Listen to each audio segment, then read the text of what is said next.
नमस्कार और सक्रिय न्यूज नेटवर्क और आप सभी का स्वागत है। केंद्र शासित प्रदेश जम्मू कश्मीर में विधानसभा चुनाव जल्द होने की संभावना को देखते हुए सभी राजनीतिक दलों में काफी सक्रियता देखी जा रही है।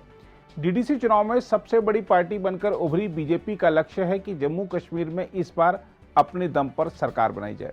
इसके लिए प्रदेश अध्यक्ष रविंद्र रैना पूरे जम्मू कश्मीर का दौरा कर पार्टी के विस्तार कार्य में लगे हुए हैं। घाटी के दुर्गम क्षेत्रों तक भी रविंद्र रैना पहुंचकर लोगों के साथ बैठकें कर रहे हैं और उन्हें केंद्र और राज्य प्रशासन की ओर से चलाई जा रही योजनाओं के बारे में भी बता रहे हैं और उनसे पार्टी से जुड़ने का आग्रह भी कर रहे हैं। जिस तरह रविंद्र रैना का जगह जगह स्वागत हो रहा है और उनकी बैठकों में भीड़ उमड़ रही है, उसको देखते हुए चुनावी तैयारी के लिहाज से बीजेपी अन्य दलों से आगे दिखाई दे रही है। इस बीच श्रीनगर में विभिन्न दलों से जुड़े 2 दर्जन से ज्यादा राजनीतिक और सामाजिक कार्यकर्ता बीजेपी में शामिल हो गए। पार्टी मुख्यालय पर आयोजित एक कार्यक्रम में बीजेपी के जम्मू कश्मीर मामलों के सह प्रभारी आशीष सूद और प्रदेश बीजेपी महासचिव संगठन अशोक कौल ने नए लोगों का उनके समर्थकों के साथ स्वागत किया। आशीष सूद ने कहा कि बीजेपी अब दुनिया की सबसे बड़ी राजनीतिक पार्टी बन गई है, जो कि केंद्र की सत्ता में तो है ही, साथ ही पार्टी के 18 राज्यों में भी सरकारें हैं।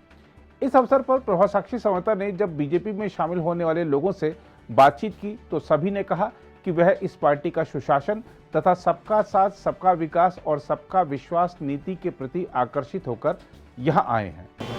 देखिए, एक इंस्पिरेशन है। श्री नरेंद्र मोदी जी ने कुछ साल पहले रेड फोर्ट पे बयान दिया था that they need new and transparent leadership in Kashmir.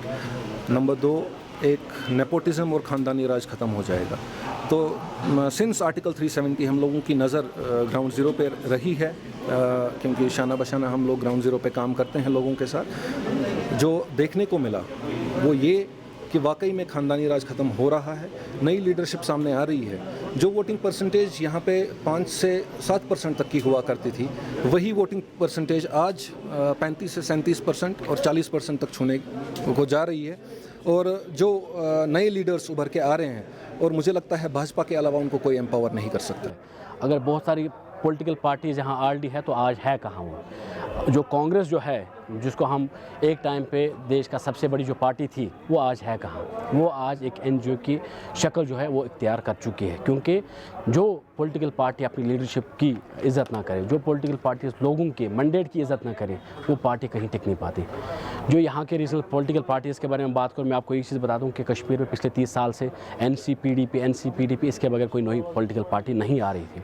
और जब भी इन लोगों को, क्योंकि लोगों के पास यहाँ आज तक ऑप्शन नहीं था, जब भारतीय जनता पार्टी ने फर्स्ट टाइम अपना यहाँ पे मैं ये कह सकता हूँ कि जब स्टार्टिंग उनने यहाँ पे कश्मीर वैली से की, यहाँ पे बहुत सारी युवा पीढ़ी जो है, खासकर डिफरेंट यहाँ डिस्ट्रिक्ट से, उन लोगों ने भारतीय जनता पार्टी में शमूलियत की।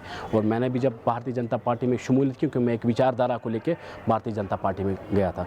भारतीय जनता पार्टी एक ऐसी पार्टी है जो कि आतंकवाद, पर्यावरणवाद और भ्रष्टाचार के खिलाफ है। मैं इस सोच को लेकर इनके साथ आज मैंने इनके साथ शमूलियत। देखिए, भारतीय जनता पार्टी लोगों की सबसे पसंदीदा पार्टी है और लोग चाहते हैं भारतीय पार्टी ज्वाइन, क्योंकि उसकी जो नीतियां हैं, उसकी जो पॉलिसीज़ है, उसके जो नेता है, सबका साथ, सबका विकास, सबका विश्वास जो उनका नारा है, इसलिए भारतीय जनता पार्टी को लोग चाहते हैं। और हमेशा जो आज आपने देखा कि सैकड़ों के लोग में, जिसमें कुछ बहुत बड़ी पर्सनलिटीज़ थी जिन्होंने आज भारतीय जनता पार्टी का थामन श्रीनगर के टैगोर हॉल में थामा है, उनको पता है कि नेशनल कॉन्फ्रेंस हो, पीडीपी हो, जितनी भी रीजनल पार्टीज है, उन्होंने 70 साल तक लोगों को धोखा दिया। कभी सेल्फ रूल, कभी एटानमी, कभी 370, और अब भी वो लोगों को धोखा दे रहे हैं। 370 जो मर चुका है, जो मुर्दा हो चुका है, जिसको कब्र में गाड़ चुका है, वो वापस आने वाला नहीं है। ये लोगों को धोखा दे रहे हैं। इसलिए इस बात को समझते हुए, इस बात को मद्देनजर रखकर कि कांग्रेस भी अब डूबता हुआ जहाज़ नहीं, वो जहाज़ पूरा का पूरा डूब गया। देश के साथ साथ जम्मू कश्मीर में कांग्रेस मुक्त हो गया।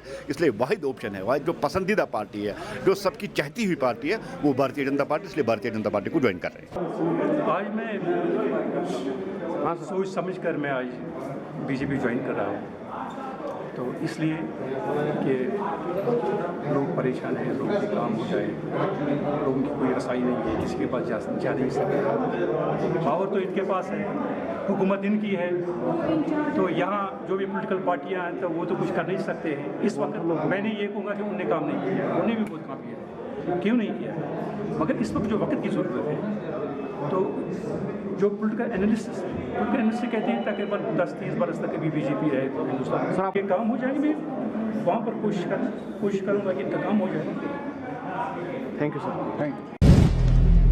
अगर आप भी लेना चाहते हैं देश दुनिया की तमाम जानकारी तो आज ही सब्सक्राइब करें हमारे चैनल को।